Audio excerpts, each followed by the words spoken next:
Gracias, Lucas. Te bendiga mucho.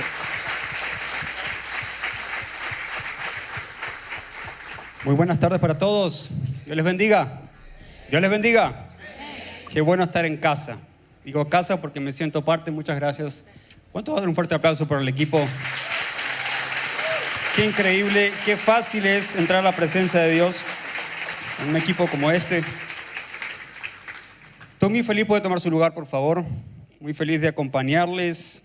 Venía a eso, a acompañar a nuestro pastor José Satirio en algunas oportunidades que podemos salir juntos, y me sorprendió la pastora Mabel pidiéndome que pueda compartir una de las conferencias con ustedes, y para mí es una responsabilidad muy grande porque sé la trascendencia que tiene Sáenz Peña, y no solo para Sáenz Peña, sino para toda la región, para Chaco y las provincias. Y de esta forma me pone en una situación más compleja porque estoy compitiendo con un tercer puesto, pero por lo menos me puso el domingo y no tuve que cancelar un culto para que yo esté acá. Entonces, eso es muy bueno. Soy argentino, pero estoy hace 7 años, más de 7 años, en Colombia, en Cúcuta. Nos casamos con mi esposa en abril 2018 y en diciembre de ese mismo año nos fuimos para Cúcuta con una asignación, un llamado de parte de Dios para prepararnos, salir de la zona de confort. Soy de Buenos Aires, provincia. San Antonio de Areco es mi ciudad. Y salimos juntos desde aquel lugar con mi esposa, creyendo que Dios tenía algo para nosotros. Y el anzuelo fue preparación, seminario bíblico.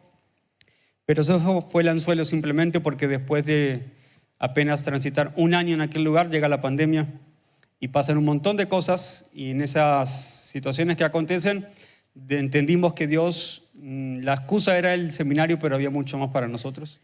Y acompañamos a nuestro pastor desde hace un buen tiempo atrás. Ya pasaron 7 años y tuvimos 2 hijos en Colombia, Luana de 3 años, Tiago de 9 meses. Así que estamos felices de disfrutar de lo que Dios ha hecho con nosotros. Cuando me preguntan qué pasó con el seminario, no vuelve, yo le digo, disculpe, pero no, en mi tierra ahora es Colombia, la asignación está en ese lugar. Si Dios dice otra cosa, entonces retornaremos, y si Dios dice otra cosa, para otro lugar saldremos también. Le he dicho, una vez me acuerdo que papá me llamó, es pastor ahí en mi ciudad, en San Antonio de Areco, y me dice, con mamá nos estamos poniendo un poco viejos, me dice. Yo los escuchaba atentamente. Dice, estamos poniendo viejos y creemos que el ministerio va creciendo y necesitamos saber en manos de quién va a quedar la iglesia. Yo simplemente lo escuché a ver qué tenía para decirme.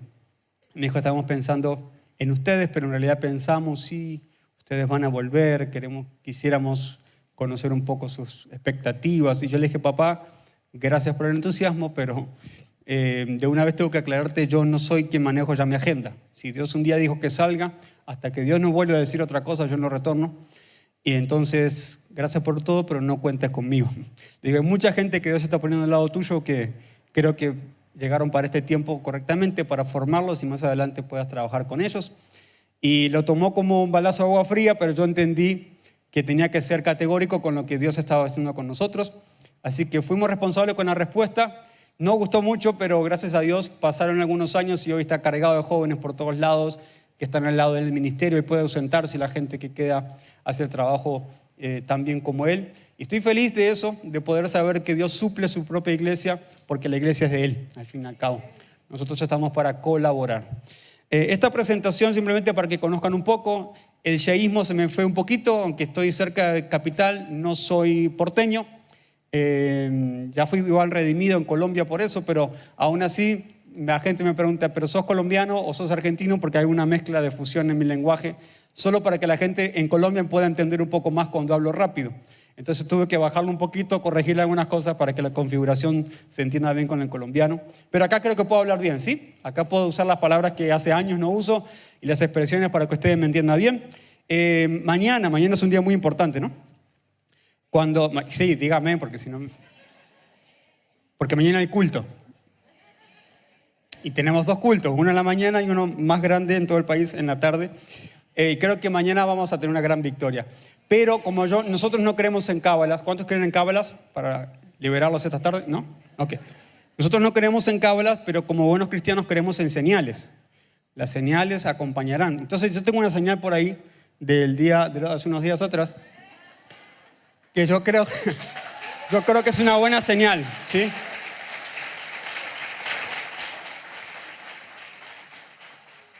Sáquenla porque si alguien toma foto y él la ve, me deja acá en Argentina. ¿Es una buena señal, sí o no? Entonces yo no creo en cábalas, pero es una buena señal para mañana, así que mañana toca a esa misma hora tener la camiseta puesta para que las cosas puedan darse y el cielo se alinee con nosotros. Muy bien, rápidamente quiero ir a la palabra porque después de mí continúa la pastora Mabel. Yo quiero que podamos escucharla y también compartir justamente lo que Dios ha puesto en su corazón. Mensaje para esta tarde que he titulado Disciplina pervertida. ¿Cómo dije? Disciplina pervertida. Y cuando hablo de esto, por ahí puedo entender que la palabra perversión es como extraña en estos contextos. Uno no suele hablar de estos temas. Pero cuando fui a contextualizarme un poco de las apreciaciones que tiene la palabra, me di cuenta de que tenemos algunos hábitos o malos hábitos por costumbre, porque lo hacían, porque históricamente, que a veces uno los toma creyendo que eso es ley para nosotros y debe ser así porque lo hicieron así toda la vida. No sé si les ha pasado con su familia, con sus padres, con sus abuelos. ¿Y por qué hacemos ciertas cosas en casa? Y porque lo hacía papá, y porque lo hacía el abuelo, y porque lo hacía. Y solo porque lo hacía el otro creemos que nosotros tenemos que hacerlo así. Y salirnos de ese molde puede ser un riesgo. Quebrantar la zona de confort puede ser un riesgo. Y hay gente que por no tomar esos riesgos de quebrar eso, de tener ciclos nuevos, de no cerrar círculos antiguos, entonces uno se queda en eso creyendo que en realidad se hace así porque se debe hacer así, pero es algo que está en el subconsciente. Incluso pasa mucho con la disciplina que los papás ejercen con sus hijos. La disciplina que hoy se aplica con nuestros hijos no es la misma que nos aplicaban a nosotros hace 20 años atrás, ¿sí o no? El chancletazo antes era eufórico, era una puntería que tenía mamá y el cinturón de papá que te daba y te dejaba una marca preciosa. Hoy es diferente, hoy es muy diferente. Hoy la disciplina que tienen es, si tu hijo está estresado y está rompiendo la mitad de la casa, los papás dicen, mi amor, ¿ya terminaste o te ayudo? Entonces, como que cambiaron un poco las cosas. Entonces, como que ya derribó la mitad de la casa y estás esperando que termine para ver si quiere colaboración, si llama un grupo para ayudarte o no. Porque han cambiado las cosas. Y creo que en ese sentido, no sé si hemos sido tan asertivos en ese tipo de cambios. Pero hay cosas que yo creo que son para siempre, y eso sí no cambia, y es la palabra de Dios. Y cuando la palabra habla de disciplina, yo entiendo que eso es un principio eterno, que eso no puede cambiar, no puede mutar en el tiempo, en las edades, porque son principios divinos, son principios bíblicos, que eso nunca debería alterarse. Si algún día se altera, entonces debemos poner mucha atención a esto justamente para corregir nuestro tipo de disciplina. Por eso el título de hoy, Disciplina pervertida, y quiero que vayamos al libro de Hebreos, capítulo 12, verso 1. Creo que voy a leer la Reina Valera, si no estoy mal, ¿sí? En nombre de Jesús, o leo lo que está acá. Por tanto, nosotros también, teniendo en derredor nuestro tan grande nube de testigos, despojémonos de todo peso y del pecado que nos asedia y corramos con paciencia la carrera que tenemos. ¿Por dónde? Por delante. Entonces, cuando vemos este pasaje, lo que está poniendo el autor de Hebreos, la carta apostólica, está poniendo algunas bases para entender cómo debería uno prepararse para correr esta carrera de la fe. Y a mí me gusta entender, y con mucha intencionalidad le puse pensamiento a esto y dije, ¿de dónde viene Hebreos 12? Y resulta que viene del 11. Y sí, es profundo lo que está diciendo, pero ¿por qué dice por tanto? Ese por tanto significa que hay un punto de conexión con lo que viene hablando antes. Y Hebreos 11 está hablando de los héroes de la fe. Y en esa lista de héroes hay situaciones totalmente fuera de lo común, y la Biblia va narrando desde los patriarcas hasta los profetas, va pasando por los jueces, va narrando toda la historia y está colocando una vara demasiado alta, muy alta. Pero a mí me gusta cómo cierra el capítulo 11, porque dice que a ellos les espera un galardón que todavía no les fue entregado a ellos, esperándonos a nosotros. Y me gusta entender eso porque uno dice, pero si ya alcanzaron, ya cruzaron la meta, ¿por qué no reciben lo que deberían recibir? Aunque el apóstol dice que no todos recibieron a totalidad la promesa, pero aún así el galardón que les espera, están aguardando como cruzar la meta para esperarnos a nosotros. Y eso me encanta, porque quiere decir que el día glorioso todavía está por manifestarse porque nos están esperando a nosotros. Y me encanta saber eso. Pero la expresión del apóstol sigue diciendo, entonces, ¿cómo debo correr esta carrera? Bueno, miren que hay una nube de testigos que nos está diciendo, si Dios lo hizo con nosotros, lo puede hacer con ustedes. Si Dios lo hizo con los héroes de la fe en aquel lugar, en aquel tiempo, Dios puede hacerlo en San Peña con nosotros. Dios lo puede hacer en Chaco con nosotros. Dios lo puede hacer en Argentina con nosotros. O sea, que este tiempo nos prepara para una vez más poner los ojos en la gente correcta. ¿Cuáles son los estándares de nuestra fe? ¿Qué hicieron los héroes de la fe? Pero no solo los héroes de la fe, sino ahora puestos los ojos en Jesús, el autor y consumador de la fe. Y una de las cosas que me entusiasma mucho cuando veo esa expresión de autor y consumador de la fe, hablando de Jesús, es que nosotros conocemos a Abraham como el padre de la fe. Y es interesante porque cuando uno puede paternar, es decir, generar hijos espirituales, es muy agradable, pero eso no iguala a Jesús, porque en Jesús inicia la fe, Él es el autor. Así que no podemos nunca equiparar lo que Jesús ha alcanzado por lo que los otros han alcanzado, porque aún la meta sigue siendo mirar a Jesús. Y esa es la paciencia que debemos tener, porque a veces uno cree que para alcanzar ciertas cosas tiene que ser perfecto, o para ser parte del liderazgo de los pastores, de servidores. Y cuando uno llega a la fe, muchas personas, mucha gente es reacia a llegar a un auditorio, a un templo como este, porque cree que la religión se trata de ponerte estándares, y si no llega a esos estándares no puede ser parte de esto. Y yo creo que eso tenemos que quebrantarlo, esa idea, ese concepto. La palabra dice que seremos perfectos como el varón perfecto. Deberíamos llegar a esa estatura del varón perfecto. Pero la palabra lo que está diciendo es una perfección de actos y hábitos que uno debe tener, sino no es un perfeccionismo humano, es un perfeccionismo de aquel que se deja perfeccionar, es decir, de aquel que es perfeccionable. Esa es la fe en la que nosotros alcanzamos, la fe que nosotros practicamos. Es una fe que nos permite llegar como estamos, pero no nos deja como estamos, sino que nos sometemos a las manos del alfarero para que Él trabaje con nosotros y poder ser perfeccionables. De esa manera, porque si no fuera así, ninguno de nosotros podría estar acá ahora. Todos tenemos demasiadas cosas que cargamos, de experiencias, de malas costumbres, de malos hábitos, pero cuando llegamos a este lugar y ponemos los ojos en Jesús, esta carrera es con paciencia. Es con paciencia primero con nosotros mismos. Segundo, es una paciencia con Dios, porque vamos a resignificar la mente, el pensamiento, las conductas que tenemos. Así que tenemos que tener paciencia para comprender el diseño de Dios para nosotros. Y Dios sabe muy bien de tenernos paciencia. Si no, miren a Pedro. Aún así el propósito no cambió, pero lo escuchamos al pastor Marcelo el otro día. La asignación sí se alteró, pero Dios sigue pensando que Pedro puede ser el eslabón perfecto para la causa de aquel tiempo. Así que nosotros estamos en construcción. Y eso me parece genial porque no nos deja ninguno afuera. Sobre todo sabiendo que la nube de testigos nos está diciendo, ánimo, vamos, si yo pude, vos podés. Si yo pude, vos podés, vos podés, vos podés, vos podés. Los que estamos acá, los que estamos iniciando la tarea, los que estamos acompañando el ministerio, podemos lograrlo, podemos llegar a la meta en el nombre de Jesús. Gracias por el entusiasmo. Algunas cosas se me pegan, discúlpenme. A mí me fascina la parte cuando en el versículo 2 dice, puesto los ojos en Jesús, el autor y consumador de la fe, el cual por el gozo puesto delante de él, sufrió la cruz, menospreciando lo oprobio, y se sentó a la diestra del trono de Dios. ¿Quién va a morir con gozo? ¿Quién tiene la alegría de cada mes ir a pagar la factura de la luz, del gas? Uy, qué alegría que hoy puedo pagar, qué bendición.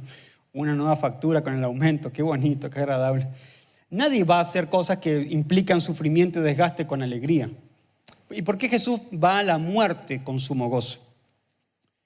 ¿Qué atractivo puede tener la cruz? ¿Qué atractivo puede tener la muerte?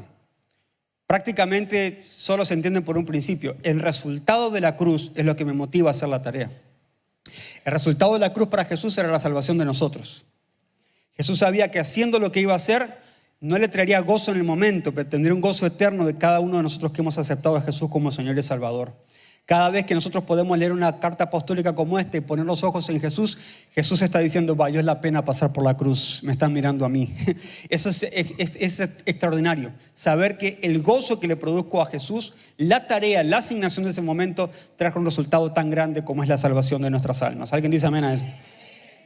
Pero el verso 3 dice: considerad aquel que sufrió tal contradicción de pecadores contra sí mismo, para que vuestro ánimo no se canse hasta desmayar. Así que hay una tarea que necesita paciencia, que necesita ánimo y que precisa que no se desmaye, porque se puede llegar a la meta. Cuando yo hablo de la relación de los padres y los hijos y hablo de la disciplina, porque apenas es la introducción, el mensaje dura 1 hora y media más o menos, pero vamos a escuchar a la pastora Mabel. ¿Sí? ¿Cuántos quieren escuchar a la pastora? Está acá, diga, pónganle ánimo.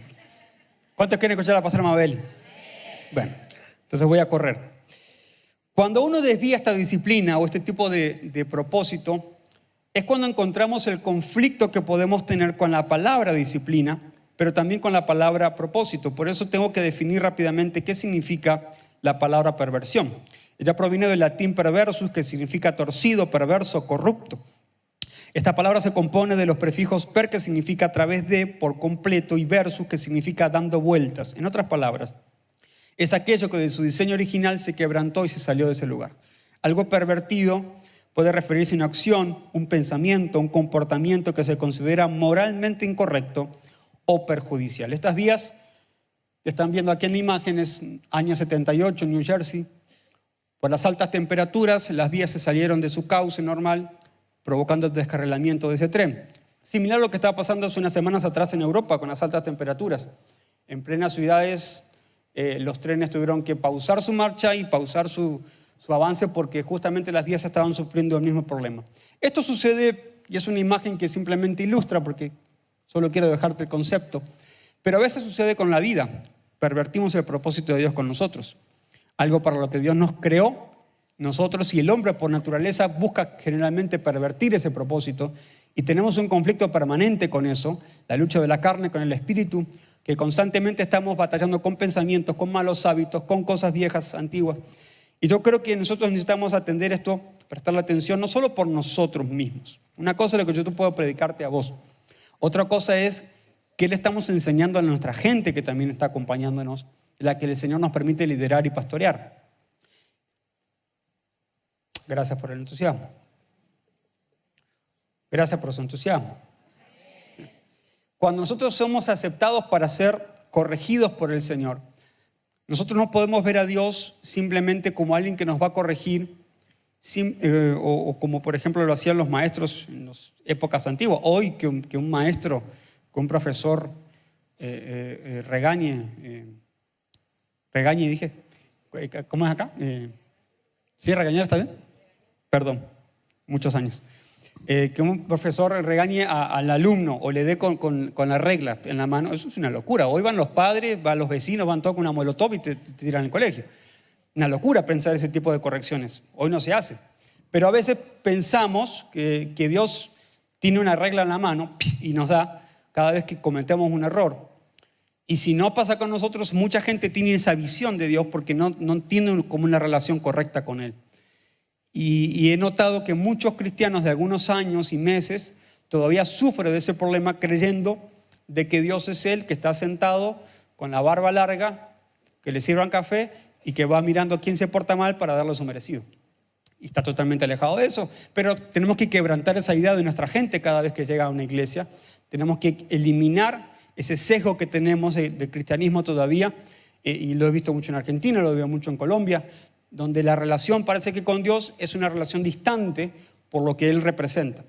Pero cuando la palabra avanza, está hablando de la disciplina que aplican los padres sobre los hijos. Así que yo no puedo dejar de ver a Dios como un padre, en primer lugar. De hecho, cuando los discípulos ven que Jesús está manifestando obras, milagros, prodigios, una forma increíble, liberando demonios, la pregunta de ellos es: ¿qué tiene este hombre que nosotros claramente no tenemos? ¿De dónde proviene todo eso?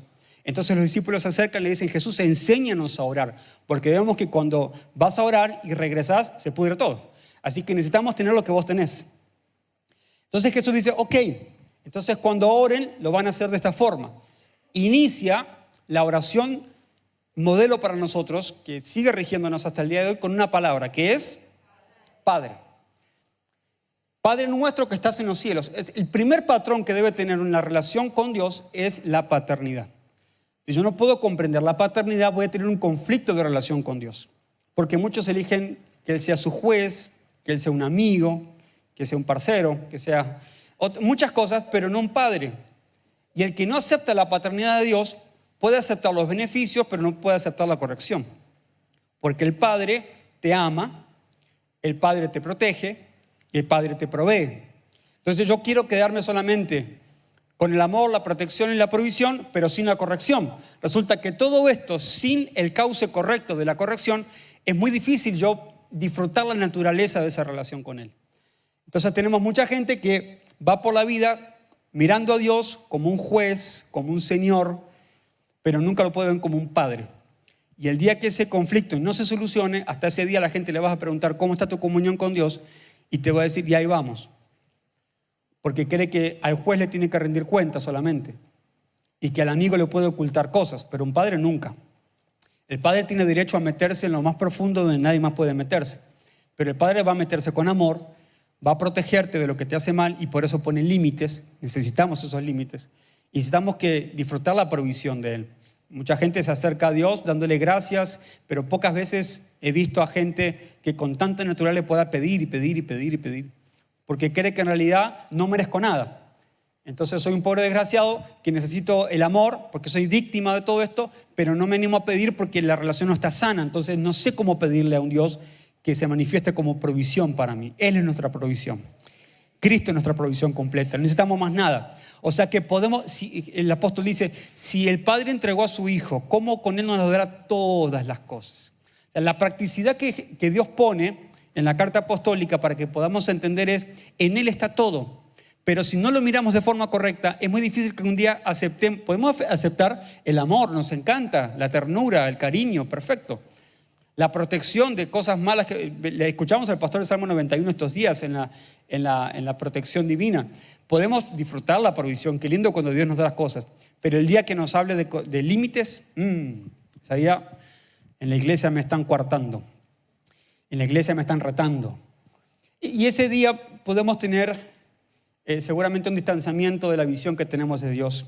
Por eso, si no aceptamos la paternidad de Dios, si no enseñamos a nuestra gente una relación práctica con un Dios Padre, entonces probablemente pasen los meses y no veas un crecimiento sano, sino por partes. Algunas áreas de su relación con Dios crece y otras no. Y uno no puede ver en plenitud de una persona que no está disfrutando en plenitud a Dios. Y de esta forma, Jesús tiene que ponerse como ejemplo primero de que está aceptando a Dios como Padre y que además se rinde cuentas a sus padres. Y Jesús tiene que someter su disciplina a mostrarle a sus discípulos cómo es que se hace con el ejemplo, aceptando la corrección de Dios. Y Jesús lo pone de esta forma: obedece a sus padres, a María y a José. Y hay dos escenarios muy importantes con María. En las Pascuas él se pierde en el templo y lo primero que hace María al encontrarlo, de darse cuenta, agarrar la chancleta y decirle: ¿por qué me hiciste esto, Jesús? Y Jesús le responde: pero vieja, no le dice así, pero déjeme hablar un poco en argentino, aprovechando que el pastor no está. Pero mamá, si en los negocios de mi padre me conviene estar. Este es el lugar para el cual yo nací. Sí, pero María le está pidiendo explicaciones porque la mamá está angustiada, acaba de perder a su hijo y no está, y tiene 12 años nada más. ¿Dónde está el chico? Entonces Jesús tiene que darle explicaciones y regresar con ellos otra vez a su lugar. Pero la disciplina Jesús la aceptó cuando dice: ok, reconozco, tengo que estar acá, pero en realidad no es el tiempo todavía de estar acá. Mi tiempo es estar con mamá y con papá. Así que él tiene que demostrar con su conducta que acepta la disciplina de María. Un tiempo después, ya después de que Jesús, sabemos todo lo que pasa, es bautizado, el cielo se abre, desciende el Espíritu Santo, la voz del cielo que dice: este es mi hijo amado, escúchenlo a él. Pasan un montón de cosas, los 40 días en el desierto, las tentaciones, el escrito está. Comienza el ministerio, pero parece que todavía faltan cosas por suceder. Y están en una boda en Caná de Galilea. Se acaba el vino, parece que el presupuesto no les alcanzó y algo pasó, o tomaron de más al principio, uno no sabe. Pero María dice: mi hijito, pasó algo que solo vos podés solucionar. Entonces Jesús le dice: pero esta no es la hora todavía. No es la hora para que yo comience a hacer los milagros, para que yo comience en modo operativo el ministerio. Pero ¿qué pasó? La que habló no es una vecina, no es la que descubrió los superpoderes de Jesús cuando Jesús practicaba en el desierto. Es mamá, mamá sabe quién es Él. Así que Jesús entiende, no es la hora, pero mamá está hablando. Y mamá es mamá. Entonces, si mamá dice que hay que convertir el agua en vino, aunque no sea la hora, mamá está pidiendo. Así que a mamá se le hace caso. ¿Está tu hijo al lado? Están los dos, mira. En casa vamos a hablar. Entonces, cuando mamá habla, Jesús entiende de que tiene mucha autoridad y él debe someterse a la disciplina, haciéndole caso y respondiendo. Así que Jesús hace su primer milagro, parece que fuera del marco correcto, pero obedeciendo a mamá. Porque mamá, cuando habla, se hace y punto. Digan amén, mamá. Ahora sí es el momento de decir amén. Jesús se somete en obediencia en el proceso de ser bautizado. Jesús es Dios. Precisa ser bautizado. Yo sé que no pueden responder porque tienen un conflicto si dicen sí o no, pero él se acerca a Juan el Bautista, el primo, y le dice: Juancho, necesito que me bautices. Y Jesús dice, y Juan dice: pero no, brother, debería ser al revés, o sea, bautizarme a mí. Y Jesús dice: no, porque yo no vine para abolir la ley, yo vine para cumplirla, necesito pasar por las aguas. Disciplina, obediencia, procesos. Así que Juan dice: yo no soy ni siquiera digno de desatar las sandalias, pero si me estás pidiendo, entonces a esto yo vine. Soy Juan el Bautista, entonces tengo que bautizar. Entonces Jesús se somete al bautismo y claro, lo que dije recién, el cielo se abre, se manifiesta una cosa increíble, pero aún así parece conflictivo, pero se entiende, él está aceptando la disciplina. El Espíritu Santo es quien lo lleva al desierto y tiene que pasar un proceso de ayuno y oración. Jesús tenía que ayunar. Jesús, siendo Dios, tenía que pasar por el tiempo de preparación. Él dice que sí, así que él se somete, dice que guiado por el Espíritu va al desierto y allí está 40 días y 40 noches sin comer. Al último día el mismo Satán se les presenta, le hace 3 propuestas, él rechaza con el escrito está, porque él sabe que había en la palabra, así que conoce la palabra de Dios, él no es ajeno a ella, él fue estudioso de la palabra de Dios y sabe cómo responder. Y yo creo que a veces tenemos un conflicto con, queremos todo lo divino y lo sobrenatural del ayuno, pero no tenemos escritura para responder. Entonces tenemos un conflicto. Nos encanta el movimiento espiritual, pero no tenemos sustento bíblico a veces para cosas que hacemos. O que nuestra gente viene haciendo y no sabemos cómo corregir esa conducta porque no sabemos cuál es el escrito está. La disciplina más bonita que podemos tener es amar la palabra de Dios. Saber cuál es el marco para nosotros. Y nuestra gente debe entender que eso es parte fundamental, porque a mucha gente no le gusta leer la palabra y nosotros, como para complacerlo, le decimos: tranquilo, yo te mando un versículo que encontré en Facebook y te lo mando todos los días. Y van a ir compartiendo en Facebook frases motivacionales que no sabe quién dijo algún día y que, como es positiva, está buena, esta le sirve. Pero cuando va a una prueba de fe, no hay cómo pasar la prueba de fe porque no hay un escrito está. Y si no hay escrito está, no hay nada entonces, porque eso es lo que nos sostiene a nosotros hasta acá. Nos encanta el movimiento espiritual, claro, necesitamos el mover del Espíritu Santo, la renovación, pero sin el escrito está, no hay fundamento para hacerlo. Gracias por el entusiasmo, mi gente. La obediencia al propósito de ir a la cruz. Jesús no precisaba morir, pero él murió porque dijo: yo vine para esto, esto es lo que me trae acá. Me mueve a dejar el cielo, despojarme de mí mismo, hacerme como uno de ustedes y morir en su lugar, porque los injustos no pueden salvarse si no es por el justo. Y el justo toma el lugar por los injustos en la cruz del Calvario en obediencia. Y con sumo gozo, dice la palabra, él fue a la cruz sabiendo el resultado que vendría después. Así que en eso tampoco Jesús escapó, sabiendo que en el Getsemaní dijo: yo puedo resolver esto llamando a una legión de ángeles y esto en 2 segundos se soluciona. Y él dijo: pero yo necesito pasar por esto. Fue profetizado, escrito está, yo necesito atravesar esta parte también de la historia. Así que necesitamos, aún los momentos complejos y de dolor, saber atravesarlos con un escrito está. Finalmente fue obediente hasta la muerte por amor a nosotros. Damos gracias a Dios por eso, ¿sí o no? ¿Alguien da un aplauso al Señor por eso? Entonces, si la disciplina nos acerca a Dios, tenemos que amar estos procesos. Un proceso disciplinario es muy bonito, es muy agradable. Pero ¿qué pasó? Yo me crié en una iglesia acá en Buenos Aires donde la palabra disciplina estaba muy mal utilizada. La habían dañado, la habían pervertido. La palabra disciplina era una mala palabra. La palabra disciplina, aquel que la escuchaba sabía que se le venía una, pero fuerte. ¿Qué pasó? Estoy disciplinado. ¿Pasó por acá? No, acá no pasa eso, pero de donde yo vengo sí. Entonces la gente le tenía terror simplemente de que se escuche la palabra disciplina, porque sabía que se pudrió todo y que alguna se mandó. Y hay gente que era disciplinada por sospecha, o sea, no sabía qué había hecho, pero por las dudas lo disciplinaban. ¿Y qué era la disciplina? La disciplina no era trabajemos juntos, que hay que corregir, sentémonos con la palabra, a ver qué dice la... No era eso. Disciplina en ese tiempo era siéntese y quede expuesto, que si estaba operando algo acá, ya no está sentadito y que lo vean, quieto. Ese era un escarmiento, no era disciplina eso. En mi tiempo se pasaba eso. Entonces, y mucha gente, en muchas congregaciones les tocaba pararse acá y si había un tema grave lo ponían acá y pide disculpas públicamente por lo que no sabemos si hizo, pero por los dos pide disculpas y quedemos a cuenta. Eso pasaba. Hoy, gracias a Dios, creo que fuimos libres de eso. Creo. Si todavía sigue pasando, necesitamos revisar esto. Porque la iglesia es una familia de Dios, es la familia de Dios. Y en la familia no cubrimos, no tapamos, pero tampoco exponemos. Corregimos con disciplina correcta, según la palabra que nos es enseñada. Este escrito es muy importante para entender cuál es la disciplina correcta que Dios espera de nosotros. Por eso castigo y disciplina no es lo mismo, no puede ser nunca lo mismo. Y la gente que confunde estos términos todavía tiene un problema interpersonal con la gente. Tenemos muchos pastores distantes con su gente porque no saben aplicar una disciplina correcta. Creen que si yo lo paro, esa pausa que va a hacer es para que él reflexione y se dé cuenta de su error solo. Pero el pastoreo está para sentarse con el que se equivocó y enseñarle cómo no volver a hacerlo. Y si hay que restaurarlo, se sienta para restaurarlo y acompañarlo en su proceso.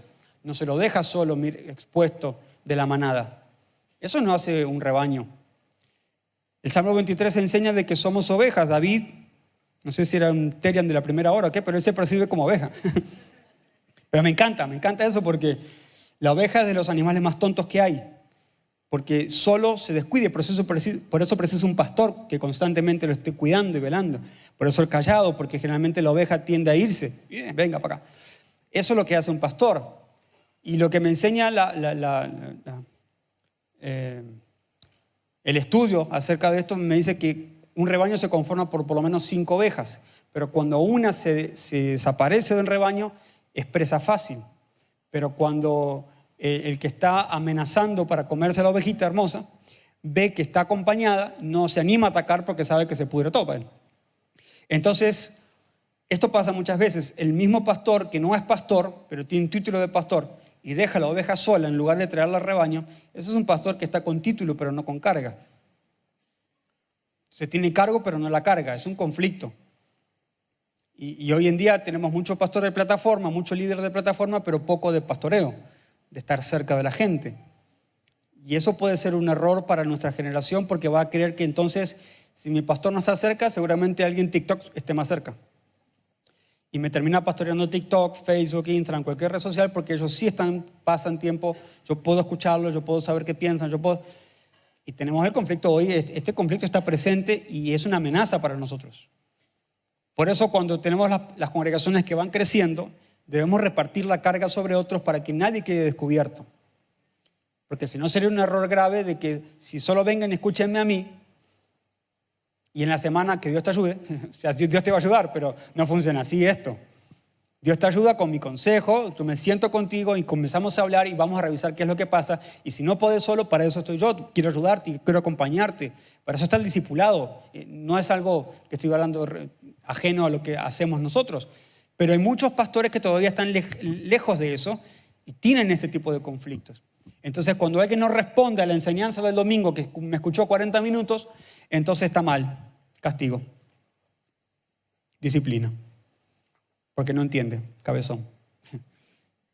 Le echamos la culpa a alguien que ni siquiera sabe cómo se hace esto porque está nuevo en la fe, porque está recién comenzando. Y mucho más si pasaron años y todavía nunca se sometió a un proceso. Son años con este tipo de lucha, teniendo una pésima relación con Dios porque nadie le enseñó cómo relacionarse con Dios. ¿Cuál es mi motivación para relacionarme si no es el amor, la paternidad de Él, la provisión, la protección de un Dios que quiere lo mejor para mí, que Él piensa bien de mí? Gracias por el enorme entusiasmo.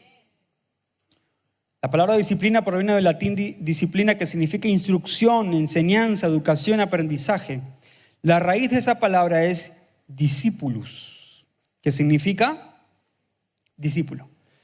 Así que una persona disciplinada es una persona que está en discipulado. ¿Usted es discípulo?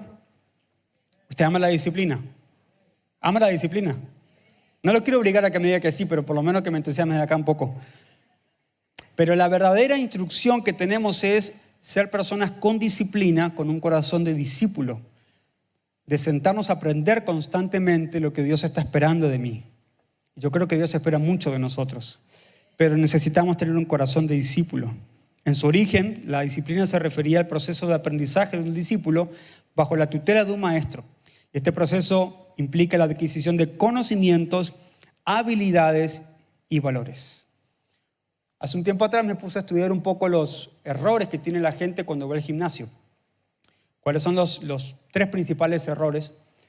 Y me llamó mucho la atención porque el primer error que tienen las personas que inician una vida de disciplina, pero en el área del gimnasio, de prepararse, de mantener un cuerpo ordenado, es cargar más peso del que puede soportar. Es un error grave.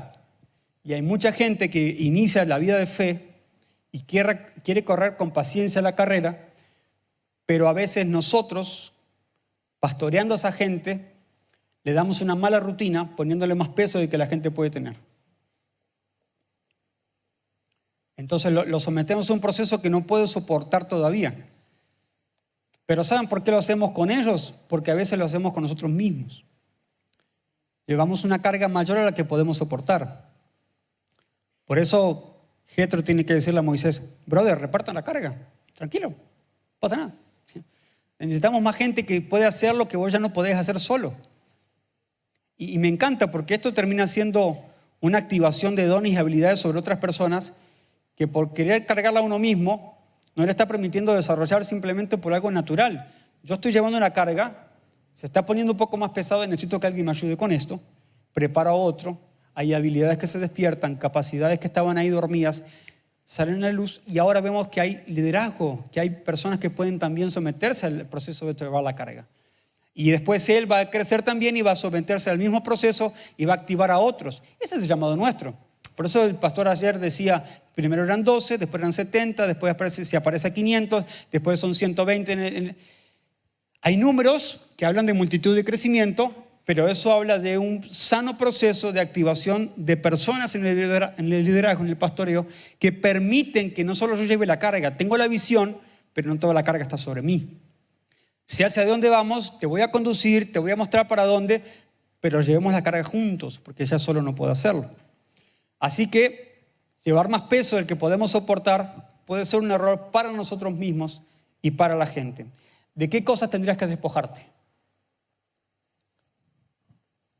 ¿Qué cosas ya estás reconociendo que en el liderazgo que estás teniendo, que es un buen liderazgo, pero necesitan renovación y activación de otras personas y otras figuras? Entonces queremos llegar más lejos, más profundo, más lejos, más alto, más todo. Necesitamos que más personas vengan con nosotros. Gracias por el amén. Después le voy a pagar algo porque está entusiasmada ella, la noto como que. ¿Cuántos quieren llegar más lejos, más profundo, más alto? Necesitas hacerlo con más gente. La nube de testigos está diciendo, nosotros pudimos, ustedes pueden, vengan. Si Dios lo pudo hacer con nosotros, lo puede hacer contigo también. El segundo error es el mal uso de los instrumentos. Es decir, no saben cómo utilizar las herramientas.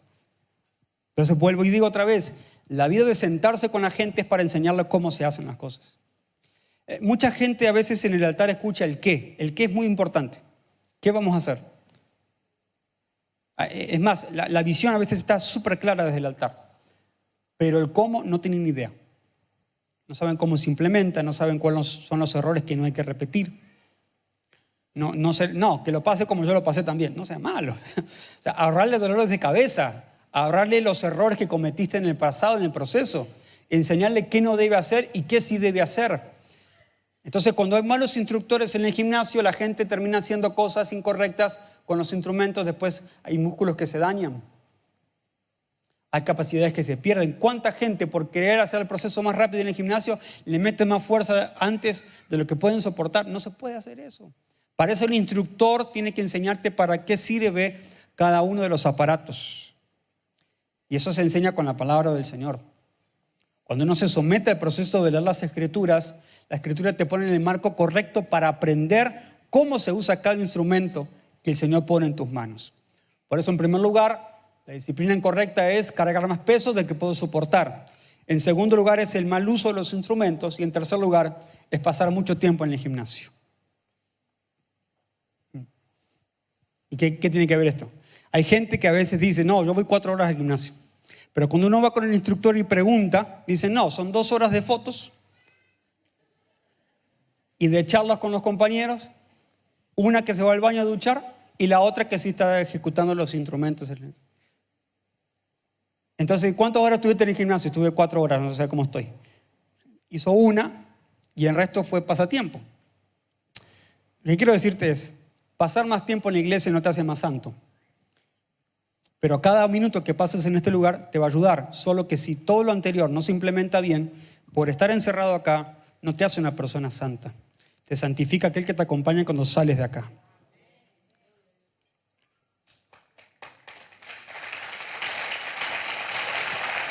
No deje de congregarse. Comprométase con el servicio. Pero no le haga creer a la gente ni a usted mismo que por simplemente estar acá adentro te hace parte del mobiliario. Usted es una piedra viva, activa. Usted está acá y es el cuerpo de Cristo, pero sale allá y no deja de serlo. Entonces, estos errores hacen que la gente muchas veces, si no los comprende, no los entiende, tenga el problema de identidad acerca de qué estoy haciendo acá. Miren lo que dice Hebreos 12 y sigo en la lectura que dejamos hace unos segundos atrás. Vamos a leer juntos. En la lucha que ustedes libran contra el pecado, todavía no han tenido que resistir hasta derramar su sangre. Y ya han olvidado por completo las palabras de aliento que como a hijos se les dirigen. Hijo mío, no tomes a la ligera la disciplina del Señor, ni te desanimes cuando te reprenda. Seguimos. Porque el Señor disciplina a los que ama y azota a todo el que recibe como hijo. Ahí se acordaron de papá y mamá. Los que soportan es para su disciplina, pues Dios los está tratando como a hijos. Porque ¿qué hijo hay quien el padre no disciplina? Si a ustedes se les deja sin la disciplina que todos reciben, entonces son bastardos y no hijos legítimos. Después de todo, nuestros padres humanos nos disciplinaban y los respetábamos. ¿No hemos de someternos con mayor razón al Padre de los Espíritus y viviremos? En efecto, nuestros padres nos disciplinaban por un breve tiempo como mejor les parecía, ¿sí o no? Pero Dios lo hace para nuestro bien, a fin de que participemos de su santidad. Ciertamente ninguna disciplina en el momento de recibirla parece agradable, sino más bien dolorosa. Sin embargo, después produce una cosecha de justicia y paz para quienes han sido entrenadas por ella. Por tanto, renueven la fuerza de sus manos débiles y de sus rodillas temblorosas. Hagan sendas derechas para sus pies, para que la pierna coja no se disloque, sino que se sane. Wow. Me encanta porque está poniendo el peso de la disciplina como una responsabilidad para recibirla. Pero no te está dejando solo. Te está diciendo, ok, si eso te parece fuerte y pesado, entonces fortalece tus manos, fortalece tus rodillas. Yo estoy para ayudarte. Nadie va a quedar fuera de este proceso si acepta la disciplina correcta. Y yo pienso que muchas cosas que hemos pasado tienen que ver con una enseñanza y los fuertes han resistido, pero mucha gente que ha sido débil en el camino precisa de tu acompañamiento. Hoy es el momento de hacerlo. A mí me encanta cómo Jesús está sabiamente insultando la mente de los fariseos y tienen que empezar a resignificar muchas cosas que ellos tenían tan arraigadas a la ley, que si no era como la ley decía y como esperaban ellos, entonces no se podía cumplir. Y Jesús dice, ustedes escucharon que Moisés dijo, pero yo les digo. Hay una parte de teoría que está bien, pero en la práctica está muy mal. Entonces yo vengo a resignificarte en lo que la ley está diciendo, que lo que más importa es la actitud del corazón y no la fachada hacia afuera. Entonces cuando Jesús hace eso, Él tiene que hablar de oración, Él habla de ayuno, habla de comunión, habla de oración. Sermón del Monte simplemente van a encontrar temas como relación, dinero, matrimonio, evangelio, propósito, misión. Todo eso Jesús tiene que resignificar porque la teoría los había dejado en un lugar, anulando la práctica de la esencia de las cosas. Entonces tenemos mucha gente con muchísima buena teoría, pero pésima práctica. Porque la teoría los absorbió tanto que cerraron su corazón. Es una burbuja de santidad. No existen esas cosas. La disciplina correcta es aquel que constantemente es un discípulo dispuesto a dejarse moldear. Por eso hay luchas que se luchan sin luchar. Hay luchas que no te corresponden a vos, sino aquel que te fortalece. En el momento David se está escapando, está en el desierto, en una cueva, algunos se enteran y aparecen, le caen. Y son como 400. Y esa cueva de Adulán se transforma en un lugar de preparación para esa gente. Débiles, endeudados, temblorosos, pérdida de propósito. Según la versión de la Biblia que lean de ese pasaje van a encontrar unas cosas increíbles de cómo lo llaman. Pero David transforma ese espacio para cambiar el chip de esa gente mentalmente y los prepara como guerreros. Así que llegan débiles, pero sale un ejército. Estos lugares a veces se parecen a una cueva llamada iglesia, donde podés llegar acá endeudado, sin propósito, angustiado, escapándote de alguien. Pero acá algo pasa, un encuentro con la cruz, lo cambia todo. Eso está bien.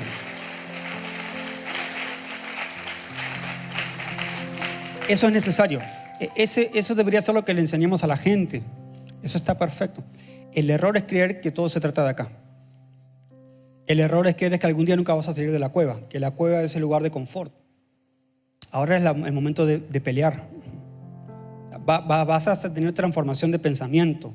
Tus ciclos se van a cerrar y van a abrir otros nuevos. Pero no puedes creer que el tiempo va a pasar estando solamente encerrado en una cueva. Hay momentos que vas a tener que salir y vas a tener que ganar a otros. Cuando los traigas acá, te vas a tener que enseñar a ellos a que todo no se trata de esto solamente, que es importante. Claro, la vida de disciplina es la vida de sentarse con el discípulo a enseñarle que lo que practicamos acá o aprendemos acá en la teoría se practica allá afuera. Por eso Jesús dice, vendrá sobre ustedes el Espíritu Santo y serán mis testigos. Hay mucha gente con buena teoría, pero son pésimos testigos. No tienen poder para testificar. El problema es ese eslabón tan importante de qué pasa cuando llegamos, entre llegar y salir. Esa transición tenemos que entenderla para nosotros. Somos los mismos acá y somos los mismos allá. La gente llega de una forma, pero tiene que salir de otra. De esa manera podemos entonces concebir que lo que Jesús estaba esperando de nosotros es, sean testigos. Sean mis testigos. Si no encuentro conmigo, serán mis testigos en. Será acá, será allá, será allá, será allá. Donde Dios te ponga, donde Dios te llamó, donde Dios te plantó. Una vida de disciplina correcta va a anular cualquier tipo de mal comportamiento de nosotros y nuestra gente con Dios.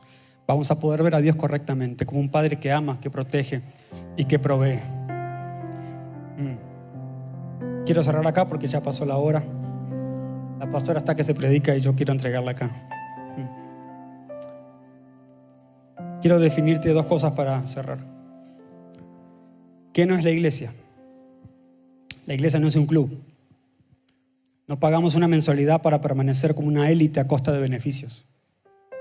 Pero sí somos una comunidad de fe que cree en Jesús, que Él ya pagó todo. No somos una cooperativa, no venimos a sacar provecho de la bondad de otros para que nos ayuden a salir de nuestras deudas. Pero sí tomamos las cargas los unos de los otros para sacar adelante a todos los que más podamos. No somos un hospital porque no curamos ni sanamos a nadie, pero cada persona que llega a este lugar se encuentra con el sanador, con el Espíritu Santo y encuentran sanidad.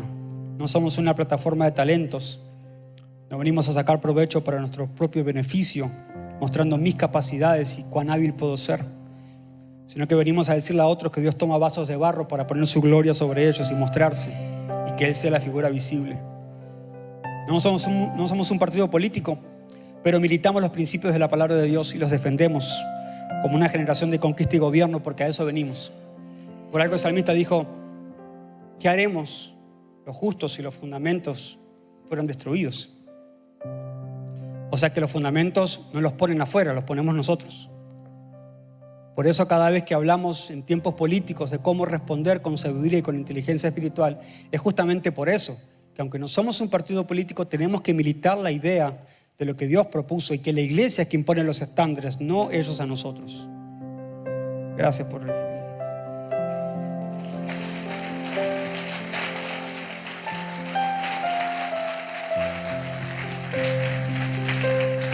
No somos una institución para débiles, pero cada vez que los débiles llegan, se encuentran fortaleza en Dios. Entonces, ¿qué es la iglesia?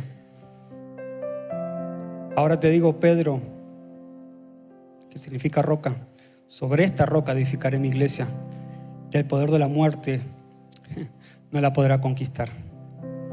Esa roca es Cristo, y todo lo que hacemos está posicionado en Cristo.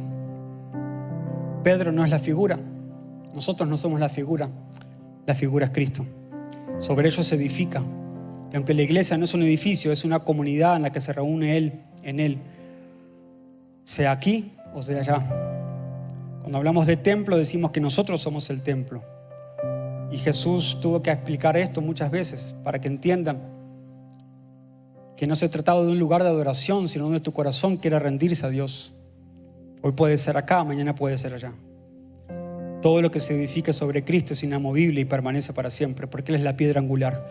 Sin la piedra angular, todo lo que hacemos carece de sentido.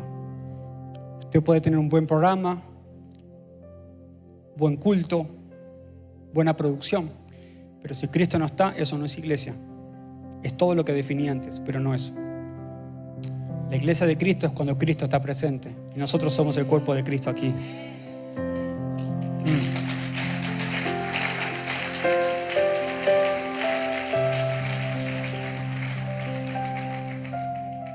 Entonces, ¿por qué venimos a lugares como estos? ¿Y por qué deberíamos decir a la gente que venga a lugares como estos? Cuando decimos no deje de congregarse, es por la importancia de formar una comunidad, que nos podemos sostener unos a otros, pero para decirles que acá tenemos todo lo que necesitamos. La presencia de Dios está en este lugar, pero la familia de Dios está en este lugar también. Cuando le enseñamos proyectos de vida a nuestra gente, a nuestros muchachos, tenemos que enseñarles y explicarles que acá está todo lo que ellos necesitan. No tienen que buscar nada afuera. En otras palabras, el que busca algo afuera es porque lo de afuera le gusta. Pero cuando le enseñamos a darle valor a lo que hay acá en la casa, incluso formar familia, eso le da valor mucho más alto a la iglesia, sabiendo de que acá está todo suplido. Jesús suple a la iglesia todo lo que la iglesia necesita. Le hablo a los muchachos que están con ganas de casarse. No busque afuera, busque acá. Si busca afuera, lo de afuera le gusta, pero eso va a corromper tu esencia. Y eso deberíamos enseñar a nuestra gente cuando vienen nuestros cultos, que a veces les permitimos ciertas cosas, un poco de acá y un poco de allá, para no ser tan pesados con ellos. El peso de la disciplina corrige pero sana, y esa disciplina hará que ellos amen la casa de Dios como en ningún otro lugar. Tenemos tantos testimonios en Cúcuta, y los tengo acá en Argentina, de tanta gente que llegó sin propósito, sin esperanza, pero encontró en la iglesia un lugar correcto donde hoy no puede salirse de la iglesia. Ama a la iglesia, servir a Dios, amar a la gente, cuidar a la gente. Esas cosas solo suceden cuando entendemos la esencia de lo que venimos a hacer acá. Somos el cuerpo de Cristo. Amamos la disciplina correcta para nosotros. Póngase de pie un momento. Corto el mensaje por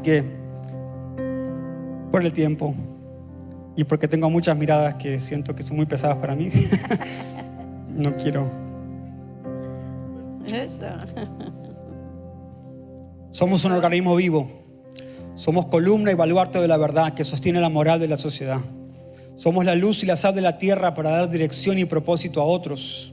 Somos la justicia de Dios proclamando un mensaje lleno de esperanza, pero también de verdad. Somos embajadores y representantes de Dios como su rostro visible. Somos reyes y sacerdotes preparados para gobernar y administrar la gracia de Dios. A eso fuimos llamados. Pablo tiene que decirle a Timoteo, para que si me retraso sepas cómo deben comportarse las personas en la familia de Dios. Esta es la iglesia del Dios viviente, columna y fundamento de la verdad. Así que somos una iglesia de respuestas para una sociedad llena de preguntas. Y vamos a poner en práctica toda la teoría que ya tenemos en el nombre de Jesús. Por eso somos el centro de adoración a Dios.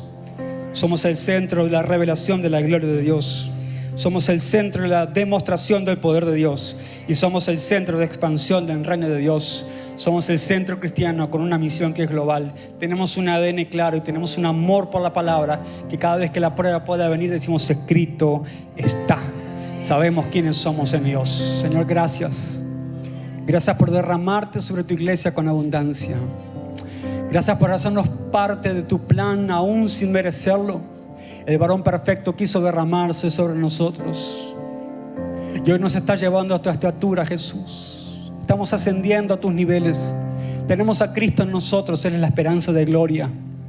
Él es el que ha transformado el pensamiento, la conducta, los malos hábitos.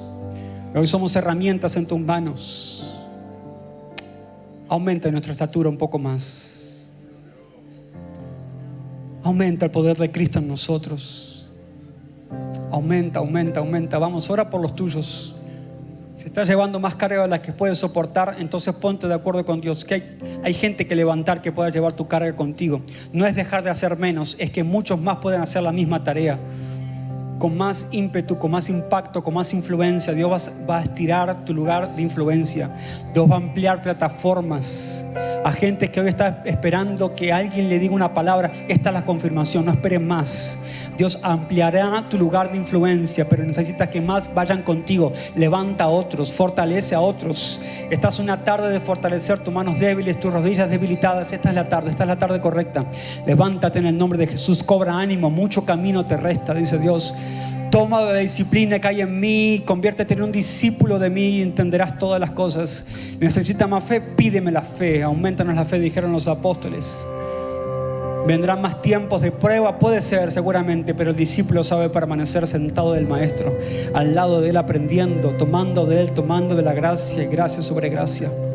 Derrámate en abundancia sobre tu iglesia, Señor. Derrámate, Señor, derrámate.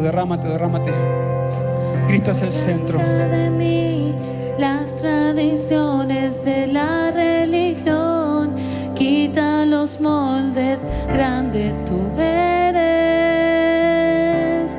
Grande tú eres.